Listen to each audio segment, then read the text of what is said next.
আসসালামু আলাইকুম রহমতুল্লাহ বারাকাতুহু। কেমন আছেন আপনারা সবাই? আশা করি ভালো আছেন।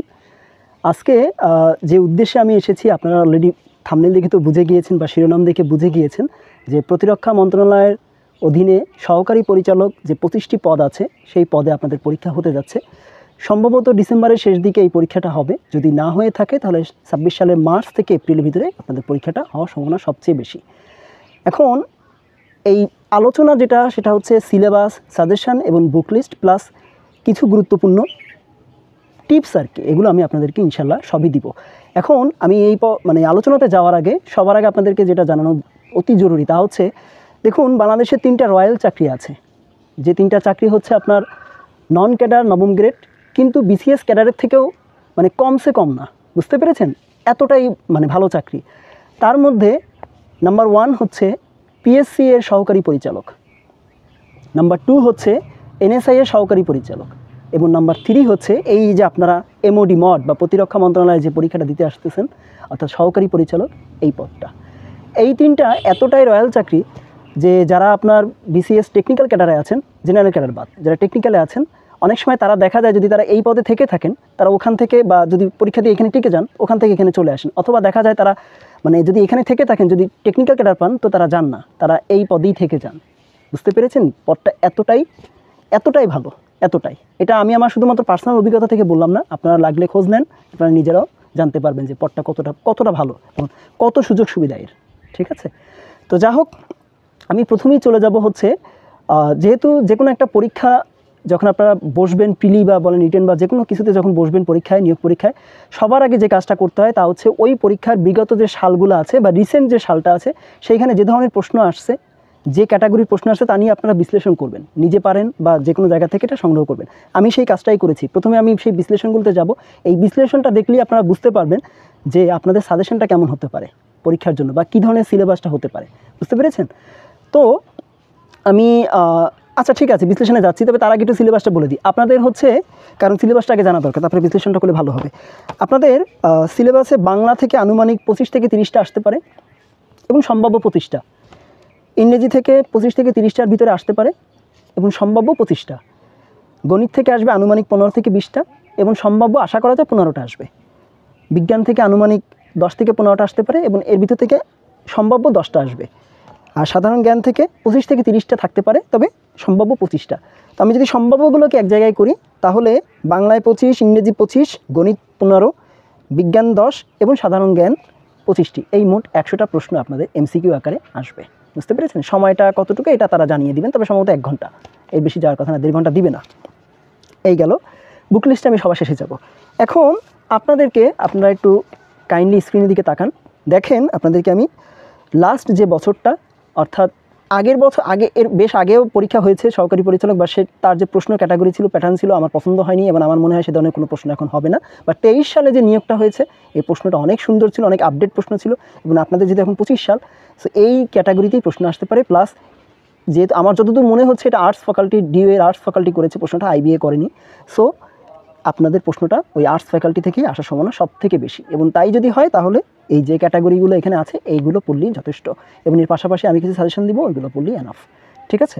তো খেয়াল করেন, আমি কিন্তু আবার বলি এটা কিন্তু সাজেশন, সিলেবাস না। সিলেবাস পুরো বিসিএস এর মতন, ফুল বিসিএস সিলেবাস, যে কটা টপিক বললাম ওই কটা টপিকে বিসিএস সিলেবাস, বাট সাজেশনটা আমি এটা দিচ্ছি।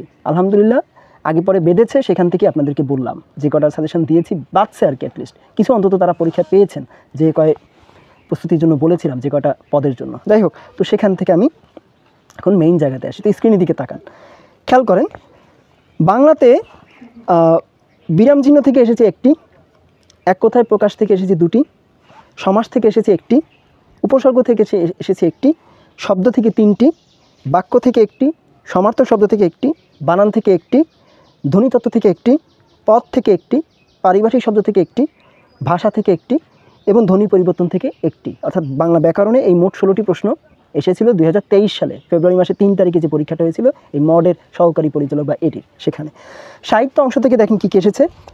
নাম্বার ক হচ্ছে মুক্তিযুদ্ধ বিষয়ক যে উপন্যাস বা কাব্যগ্রন্থ, সেখান থেকে এসেছে 2টি। কোন জাতীয় সাহিত্য, অর্থাৎ এটা কোন জাতীয় সাহিত্য, সেখান থেকে এসেছে 3টি। রচয়িতাকে, এই সাহিত্য বা এই কর্ম, এই বা যেটাই হোক তার রচয়িতাকে, সেখান থেকে 3টি। কোন লেখকের বা লেখকের সাহিত্যিক ছদ্মনাম বা কোন লেখকের এটা বা কোথা থেকে এসেছে সেখান থেকে একটি। সাহিত্যের সংজ্ঞা বা ধরেন নাটক বলতে কী বোঝায় বা ধরেন উপন্যাস বলতে কী বোঝায় বা নাটক কী তুলে ধরে এইগুলো থেকে একটি। আর হচ্ছে কোন কাব্যগ্রন্থ থেকে এটি নেওয়া হয়েছে বা কোথা থেকে নেওয়া হয়েছে এটা থেকে একটি। এই মোট 11টি প্রশ্ন এসেছিল, অর্থাৎ বাংলাতে মোট 27টি প্রশ্ন এসেছিল। চিন্তা করতে পারেন, 25-এর জায়গায় 27টা দিয়েছে। এবার আসে ইংরেজিতে। ইংরেজিতে অ্যান্টোনিম থেকে এসেছে 2টি, স্পেলিং থেকে এসেছে 2টি, অ্যাব্রিভিয়েশন থেকে এসেছে একটি, পার্টস অফ স্পিচ থেকে এসেছে 3টি, ফ্রেজ থেকে একটি, ইডিয়ম থেকে 2টি, নাম্বার থেকে 2টি, প্রিফিক্স থেকে একটি, মিনিং অফ এ ওয়ার্ড বা ওয়ার্ডস অথবা ফ্রেজ এখান থেকে এসেছে 3টি, আর ওয়ান ওয়ার্ড সাবস্টিটিউশন থেকে এসেছে একটি, অর্থাৎ এক কথায় প্রকাশ যেটা। তাহলে গ্রামারের উপর ইংলিশে এসেছে মোট 18টি। আর লিটারেচারে দেখেন কি এসেছে, 5টি এসেছে। দেখেন প্রথম হচ্ছে রাইটারটা কে, হু ইজ দ্য রাইটার, এখান থেকে এসেছে একটি। A word used in a poem or novel or a drama, অর্থাৎ কোনো একটা নোবেল বা কোনো ড্রামা থেকে যে কোনো একটা ওয়ার্ড চুজ করে বলেছে এই ওয়ার্ডটা কী মিনিং করে, এটা থেকে এসেছে একটি। লিটারি ওয়ার্ক থেকে এসেছে 2টি, অর্থাৎ কার কাব্য বা কার গ্রন্থ আর কি, সেখান থেকে। আর হোয়াট টাইপ অফ রাইটার, অর্থাৎ উনি কোন ধরনের লেখক ছিলেন, সেখান থেকে এসেছে একটি। বুঝতে পেরেছেন? এই মোট 5টি, অর্থাৎ ইংলিশ থেকে এসেছে 23টি। এবার আসেন গণিত, খেয়াল করেন। সুদ কষা থেকে এসেছে একটি, পরিমিতি থেকে 2টি, ক্রয়মূল্য বিক্রয়মূল্য থেকে একটি, বহুভুজ থেকে একটি, উৎপাদক থেকে 2টি, মান নির্ণয় থেকে 2টি, সংখ্যা থেকে একটি, উপপাদ্যের নীতি থেকে একটি, অর্থাৎ এই নীতিটা যেমন তা হচ্ছে একটি সরলরেখার উপর অঙ্কিত বর্গ এই হলে তার উপর কী হবে, এই রকম ধরনের প্রশ্ন, সেখান থেকে এসেছে একটি প্রশ্ন। গসাগু থেকে এসেছে একটি, লাভ ক্ষতি থেকে 2টি, আর ঘড়ি একত্রে বাজা, অর্থাৎ ঘড়ি একত্রে বাজলে কেমন হবে, ঠিক আছে, এইরকম একটা জিনিস জায়গা থেকে এসেছে একটি। অর্থাৎ মোট 15টি প্রশ্ন এসেছে গণিতে। এবার আসেন সাধারণ বিজ্ঞানে। দেখেন সাধারণ বিজ্ঞানে বায়োলজি এবং ফিজিক্স এই দুইটা থেকেই এসেছে, কোনো ধরনের কোনো কেমিস্ট্রি থেকে বা কোনো আইসিটি থেকে কোনো প্রশ্ন আসেনি। বুঝতে পেরেছেন? তো বায়োলজি থেকে এসেছে মোট 7টি প্রশ্ন, আর ফিজিক্স থেকে এসেছে 3টি প্রশ্ন। এই মোট 10টি প্রশ্ন এসেছে বিজ্ঞানে। ওকে, এবার আসেন সাধারণ জ্ঞানে। খেয়াল করেন, এটা ভালো করে খেয়াল করেন। সাধারণ জ্ঞানে মোট 25টি প্রশ্ন এসেছে। দেখেন, মুক্তিযুদ্ধ থেকে একটি, সাম্প্রতিক থেকে 5টি, ভূগোল থেকে 2টি, বাংলাদেশের ইতিহাস থেকে 5টি, ইতিহাস থেকে 3টি, শুধু ইতিহাস, বাংলাদেশের ইতিহাস না, জনপদ থেকে একটি, দিবস থেকে একটি, উদ্ভাবক থেকে একটি, মুক্তিযুদ্ধ ভিত্তিক স্তম্ভ এটা থেকে একটি, রাজধানী থেকে একটি, সমুদ্র বন্দর বা সমুদ্র উপকূল থেকে একটি, সংবিধান থেকে একটি, আন্তর্জাতিক সংস্থা থেকে একটি, এবং বাংলাদেশের সদস্যপদ লাভ, অর্থাৎ বাংলাদেশ কোনো সংস্থার সদস্যপদ লাভ করেছে সেখান থেকে একটি। এই মোট 25টি প্রশ্ন এসেছে সাধারণ জ্ঞানে। বুঝতে পেরেছেন? তো এই হচ্ছে আপনাদের 100 মার্ক কীভাবে এসেছে। খেয়াল করেছেন? এটা দেখলে আপনারা বুঝতে পারবেন যে কোনটা বেশি গুরুত্বপূর্ণ, কোন কোন জায়গায় কোন কোন টপিক গুরুত্বপূর্ণ। আমি এই জন্যই এটা বলেছি মুখে। বুঝতে পেরেছেন? এবং স্ক্রিন তো দেখতেছেন। এখন আসেন আপনাদের সাজেশনটা তাহলে কেমন হবে। দেখুন, যেগুলো আমি প্রশ্ন বিশ্লেষণে দেখিয়েছি, অর্থাৎ আর্টস ফ্যাকাল্টি যে ধরনের প্রশ্নগুলো করে, সেই প্রশ্ন তো যে ধরনের টপিকগুলো এসেছে সেগুলোর পাশাপাশি যে যে বিষয়গুলো আরেকটু অ্যাড করে পড়বেন, এটা কিন্তু সাজেশন। যদি মানে পড়তে হয় সবই পড়বেন, বাট যদি পরীক্ষা খুব দ্রুত চলে আসে তাহলে এগুলো বেশি করে পড়বেন। সময় থাকলে দ্রুত মানে এরপরে আরও ডিটেল যাবেন। বুঝতে পেরেছেন? আমি জাস্ট সেইগুলোই দেখাচ্ছি। কেউ এগুলোকে আমাকে ভুল বুঝবেন না, আমি কিন্তু সাজেশন দিই, কোনো সিলেবাস দিচ্ছি না। কারণ সিলেবাস তো বিসিএস সিলেবাস, বুঝেই গেছেন যে ওই টপিকগুলো বিসিএসের মতো করে প্রশ্ন হবে। তবে যাদের হাতে সময় নেই, যারা অনেক চাকরি প্রিপারেশনে, তারা এই সাজেশনটা পড়ে গেলে আশা করি আপনারা পরীক্ষা অনেক ভালো করতে পারবেন। তো খেয়াল করেন, বাংলা ব্যাকরণের জন্য যেগুলো আমি দেখলেন যে 23 সালে যেগুলো এসেছে, সেইগুলোর সাথে অর্থাৎ প্রশ্ন বিশ্লেষণে যে টপিকগুলো বেশি বেশি এসেছে বা যতগুলো এসেছে তার সাথে সাথে সাথে আর 3টা টপিক পড়বেন। তা হচ্ছে নাম্বার 1 হচ্ছে সন্ধি, নাম্বার 2 হচ্ছে কারক ও বিভক্তি, এবং নাম্বার 3 হচ্ছে বাক্যশুদ্ধি। ঠিক আছে, গেল। এবার আসেন বাংলা সাহিত্যে, অর্থাৎ যে প্রশ্ন বিশ্লেষণগুলো যেগুলো এসেছে তার পাশাপাশি আপনারা আধুনিক যুগের মুসলিম কিছু সাহিত্যিক যারা আছেন তাদের বিষয়ে বেশি করে পড়বেন। বিশেষ করে আমি 10 জনের নাম সিলেক্ট করেছি, এদের সম্পর্কে বেশি করে পড়বেন, যেহেতু 11টা প্রশ্ন এসেছিল মনে হয়, সো একটু ভালো করে পড়বেন সাহিত্যে। নাম্বার 1 হচ্ছে Kazi Nazrul Islam, number 2 Farrukh Ahmad, number 3 Abul Fazal, number 4 Ahsan Habib, number 5 Jasimuddin, number 6 Pramod Chowdhury, number 7 Motaher Hossain Chowdhury, number 8 Hasan Hafizur Rahman, number 9 Humayun Ahmed, এবং নাম্বার 10 সৈয়দ অলিউল্লাহ। বুঝতে পেরেছেন? গেল। এর পাশাপাশি সাহিত্যে পত্রিকা ও সাময়িকী, বিশেষ করে সেই পত্রিকা সাময়িকীর সালগুলা এবং কে ওটার সম্পাদক ছিলেন সেটা, আর হচ্ছে সেটা কোন জায়গার, যা হচ্ছে বিশেষ করে 69 গণঅভ্যুত্থান, 71 এবং মানে 52 ভাষা আন্দোলন, এই জায়গার যে সংবাদ মানে এই সময় যেগুলো চলতো আর কি, সেগুলো বেশি করে পড়লেই হবে। গেল। গণঅভ্যুত্থানে এটা বেশি করে পড়বেন, বা ভাষা আন্দোলন এবং ভাষা আন্দোলন, মুক্তিযুদ্ধ একটু কম পড়লেও হবে। এবার আসেন ইংরেজি গ্রামারে। ইংরেজি গ্রামারে যে প্রশ্ন বিশ্লেষণে যে টপিকগুলো দেখেছেন তার পাশাপাশি আর 4টা টপিক পড়লে হচ্ছে। তা হচ্ছে সিনোনিম, ওখানে তো অ্যান্টোনিম বেশি আসছে তাই আমি এবার সিনোনিম দিলাম। সিনোনিম, সাবজেক্ট ভার্ব এগ্রিমেন্ট, এর পাশাপাশি রাইট ফর্ম অফ ভার্বস অর্থাৎ subject verb agreement plus right form of verbs, আর হচ্ছে ভয়েস এবং জেন্ডার। বুঝতে পেরেছেন? এই 4টা টপিক। এবার আসেন লিটারেচারে।